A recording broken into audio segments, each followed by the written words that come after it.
Di sebuah pesantren kecil di pinggiran kota, hiduplah seorang kiai tua yang dikenal hanya dengan sebutan Abah. Beliau tidak pernah berceramah dengan suara menggelegar di atas panggung besar. Ceramahnya biasanya disampaikan melalui tindakan sederhana di teras rumahnya yang terbuat dari kayu jati tua. Suatu malam, seorang pria paruh baya datang dengan wajah yang sangat gelisah.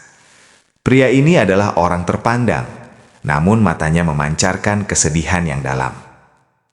Ia baru saja kehilangan posisi yang ia perjuangkan selama 20 tahun, dan merasa dunia telah mengkhianatinya. "Abah," ucapnya dengan suara bergetar, "aku telah memberikan segalanya untuk orang lain, untuk pekerjaanku, untuk anak-anakku.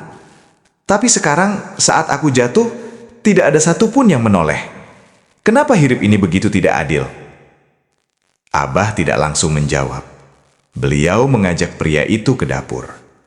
Di sana, ada 3 buah panci berisi air yang sedang mendidih di atas tungku api. Abah memasukkan 3 benda ke dalam panci yang berbeda. Wortel ke panci pertama, telur ke panci kedua, dan biji kopi ke panci ketiga. Setelah beberapa menit, Abah mematikan apinya. "Lihat ini, Nak," kata Abah. Wortel, tadi sebelum masuk ke air mendidih, ia keras dan kuat.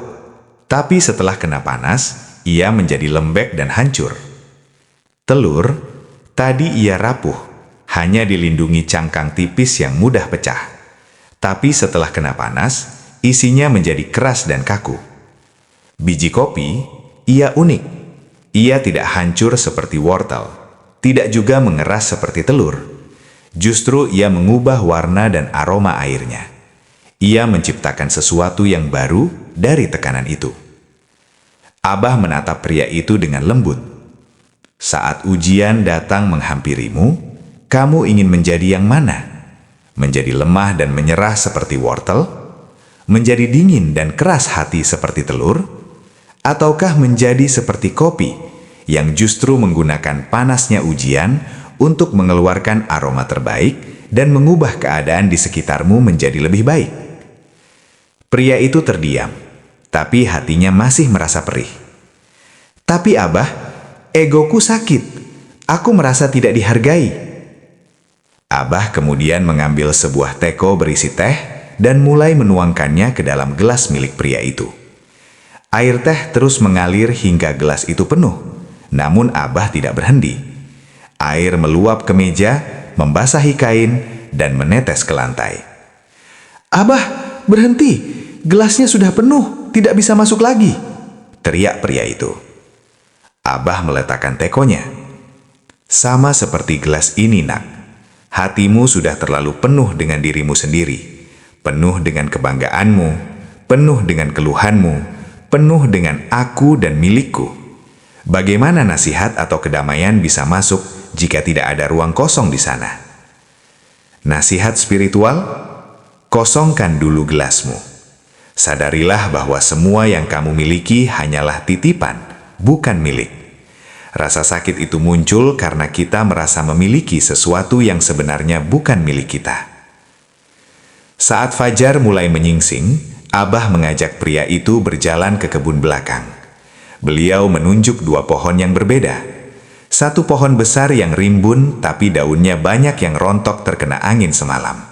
Satu lagi pohon kecil yang lentur namun tetap segar. "Tahukah kamu kenapa pohon besar itu kehilangan banyak daun, sementara yang kecil tetap utuh?"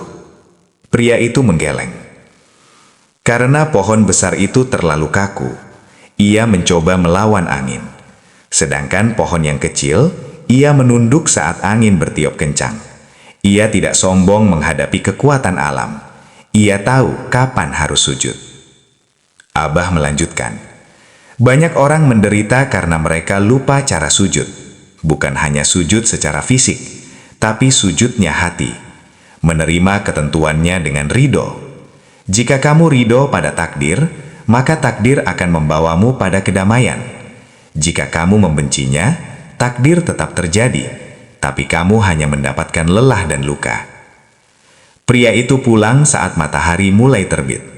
Ia tidak lagi melihat kehilangan pekerjaannya sebagai akhir dunia, melainkan sebagai cara Tuhan untuk mengosongkan gelasnya agar bisa diisi dengan sesuatu yang baru.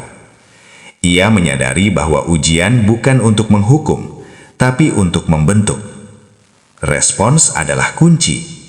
Ujiannya sama, tapi hasilnya tergantung apakah kita menjadi wortel, telur, atau kopi. Rendah hati. Kekakuan hati hanya akan membuat kita patah saat diterjang badai kehidupan. Ruang kosong. Sisakan ruang di hati untuk ketidakpastian, agar syukur bisa selalu punya tempat untuk tumbuh.